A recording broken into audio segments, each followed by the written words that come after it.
അക്ഷരനാരായിട്ടുള്ളവർക്ക് ഒരു അത്താണി എന്നുള്ള നിലയിൽ പ്രവർത്തിക്കുന്ന ഈ സ്ഥാപനം വളരെ മാതൃകാപരമായിട്ടുള്ള പ്രവർത്തനമാണ് സംഘടിപ്പിക്കുന്നുള്ളത്.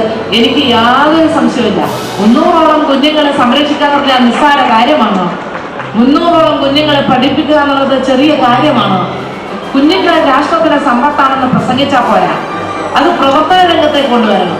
വരുന്ന 2 വർഷത്തിനുള്ളിൽ സമ്പൂർണമായി തന്നെ കേരളത്തിൽ മുഴുവൻ കുഞ്ഞുങ്ങളെയും സംരക്ഷിക്കാനുള്ള ഉത്തരവാദിത്വം ഗവൺമെന്റ് ഏറ്റെടുക്കും. എല്ലാ നന്മയും ഈ സ്ഥാപനത്തിന് നേരുന്നു.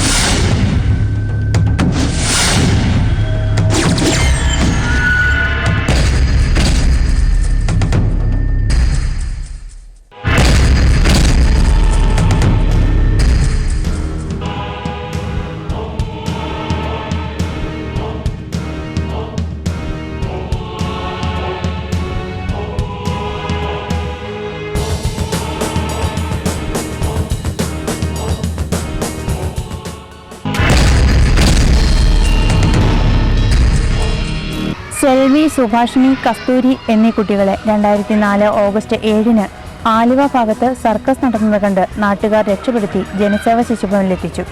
വളരെ ക്രൂരമായിട്ടാണ് ബാബുവും കൂട്ടുസംഘക്കാരും ഈ കുട്ടികളെ സർക്കസിന് ഉപയോഗിച്ചിരുന്നത്. വിവിധങ്ങളായ അഭ്യാസമുറകളാണ് ഈ കുരുന്നുകളെ ഉപയോഗിച്ച് ചെയ്തിരുന്നത്.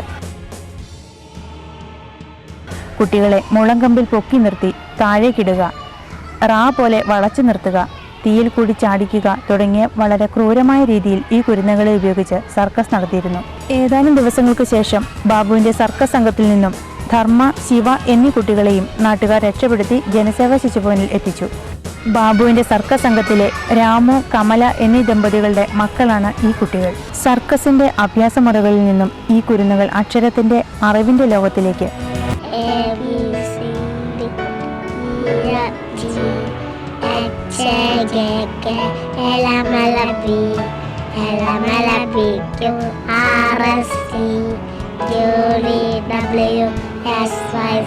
ഞങ്ങൾക്കൊരു സങ്കടം മാത്രമേ ഉള്ളൂ. ഞങ്ങളുടെ കൂടെ സർക്കസ് കളിച്ച് നടന്ന സുഭാഷിനെയും കസ്തൂരിനെയും സെൽവിനെയും ആ ബാബു എന്ന് പറഞ്ഞ ആളുടെ കൂടെ വിട്ടേക്കരുത്. അവരുടെ കൂടെ വിട്ടാൽ അവർ പിന്നെയും സർക്കസിലാവും.